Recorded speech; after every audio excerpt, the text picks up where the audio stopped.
Hello everyone. हमारा आज का जो टॉपिक है उसका नाम है लाभ और हानि यानी profit and loss. Profit and loss को समझने से पहले हमें यहाँ क्रय और विक्रय मूल्य को समझना बहुत जरूरी है।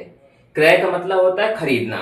जिस मूल्य पर कोई वस्तु खरीदी जाती है तो उसे जो कहते हैं क्रय मूल्य, और जिस मूल्य पे कोई वस्तु बेची जाती है उसे कहते हैं विक्रय मूल्य यानी कि क्रय मूल्य। पहले इसका नाम आया क्रय मूल्य, यानी कि जिस मूल्य पर कोई वस्तु क्रय की जाती खरीदी जाती उसको कहते हैं क्रय मूल्य।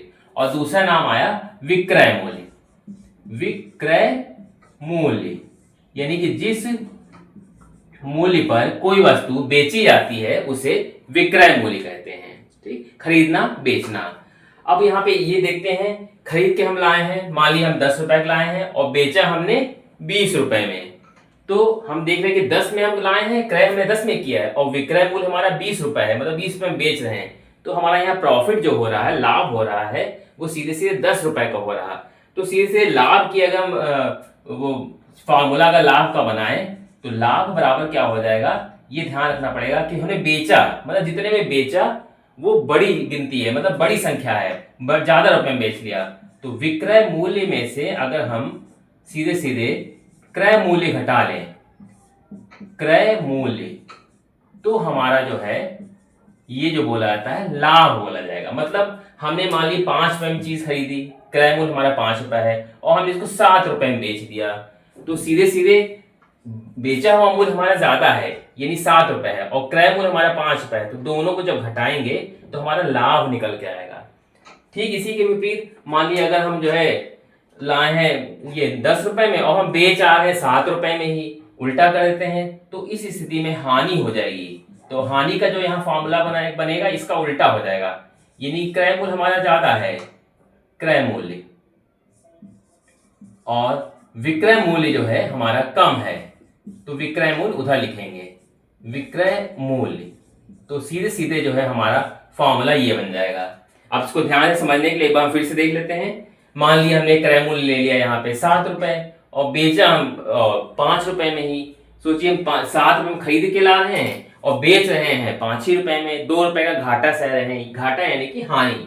तो इसलिए क्रय मूल्य ज्यादा होगा, विक्रय मूल्य कम हुआ, तो इसलिए सीधे सीधे हानि हो जाएगा। तो ये लाभ हो गया, ये हानि हो गया। तो इस तरीके से हम घटा के जो है लाभ और हानि जो है निकाल सकते हैं। आइए अब आगे देखते हैं। हमने लाभ समझा और हानि समझा, अब हमने हानि तो निकाल ली और लाभ भी निकाले, लेकिन अगर एग्जाम में ये कह दे कि प्रतिशत कितना लाभ हुआ और प्रतिशत हानि कितनी हुई, तो उसको ज्ञात करने के लिए कुछ सूत्र होते हैं। हमने यहाँ लिखा है प्रतिशत लाभ बराबर होता है लाभ बटे क्रय मूल्य इंटू 100।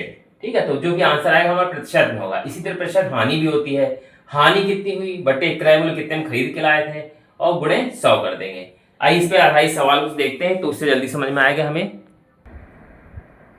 हमने यहाँ पे एक प्रश्न लिखा हुआ है, मोहन एक पंखा 600 रुपए में खरीदता है और उसे 750 रुपए में बेचता है, उसे लाभ हुआ या हानि। तो इसमें देखिए मोहन एक पंखा खरीदा है 600 रुपए में, यानी कि खरीद के लाया है, इसका मतलब क्रय मूल्य। यहाँ पे हम लिखेंगे क्रय मूल्य बराबर हमारा लिखा है 600 रुपए और बेचा कितने में है, विक्रय मूल्य।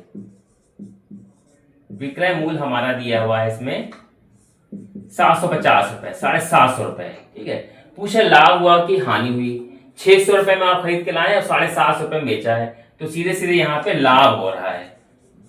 तो लाभ का सूत्र होता है विक्रय मूल्य, मतलब कितने में बेचा है, विक्रय मूल्य माइनस क्रय मूल्य, क्रय मूल्य। तो हमने विक्रय मूल्य 750 रुपए में बेचा है और खरीदा था 600 रुपए में, तो सीधे सीधे जो हमारा जो उत्तर आ जाएगा वो हो जाएगा 150 रुपए। 150 रुपए का लाभ हो गया यहाँ पे हमें। अगला प्रश्न देखते हैं। रमन एक खिलौना 850 रुपए में खरीदता है और उसे 500 रुपए में बेचता है, उसे लाभ हुआ या हानि।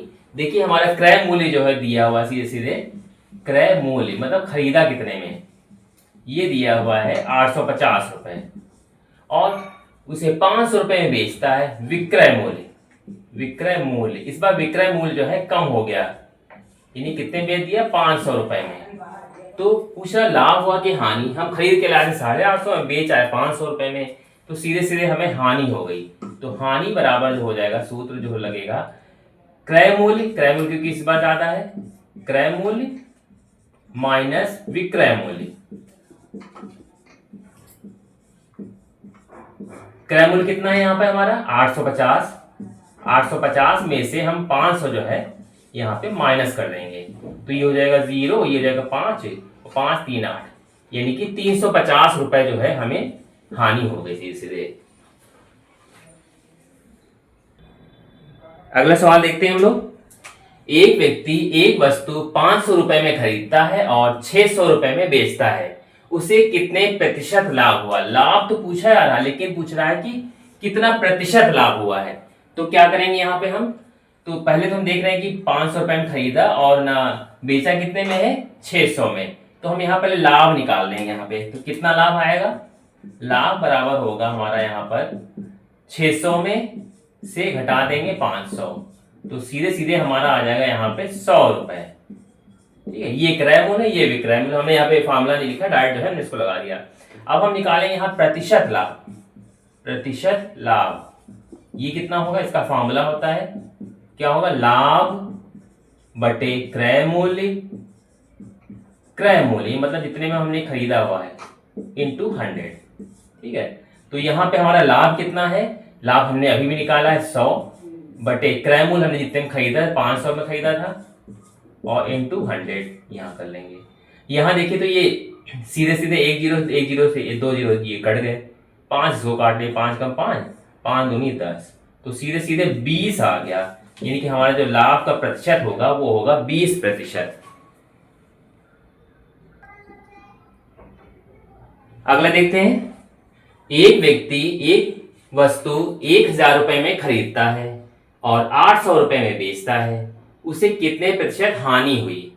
तो यहां भी हानि पूछी है, लेकिन प्रतिशत में पूछ रहा है। तो पहले हम देखेंगे हानि हमारी कितनी हुई।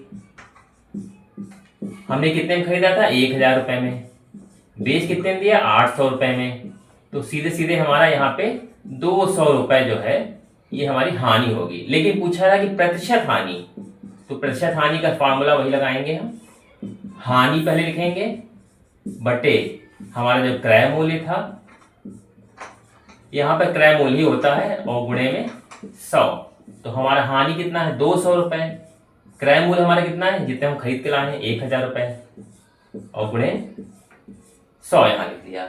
यहाँ 1 जीरो 2 जीरो 2 जीरो कट गए, 1 जीरो और कट गया। अब यहाँ पे क्या आया हमारा 20% सीधे आया, तो ये 20% जो है हमारी हानि हो गई।